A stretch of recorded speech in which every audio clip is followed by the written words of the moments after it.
আপনার হাতে বা আপনার কুষ্টি দেখে যদি কেউ বলে আপনার কোনো গ্রহের দশা খারাপ চলছে, আপনি কিন্তু মন খারাপ করবেন না। অনেকেই কিন্তু ঘাবড়ে যায়, অনেকের মন খারাপ হয়ে যায়, অনেক কিছু ধারণ করে। ঠিক আছে, আপনি ধারণ করুন, লোকের কথা শুনুন, কিন্তু তার সাথে একটি কাজ যদি আপনি করতে পারেন বিশ্বাস সহকারে, তাহলে কিন্তু আপনার গ্রহর দশা অনেকটাই ভালো হয়ে যাবে।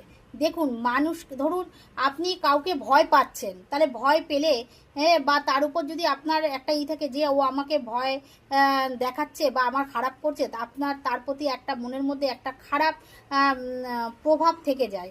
তার ফলে তার উপর একটা বিতৃষ্ণা জন্মায়, তাকে সহ্য করতে পারেন না, এরকম একটা মনের পরিস্থিতি হয়। সেরকমই যে কোনো গ্রহ খারাপ বলে তার উপর আপনার একটা খারাপ দৃষ্টি এসে যায় যে আমার ওই গ্রহটা খারাপ।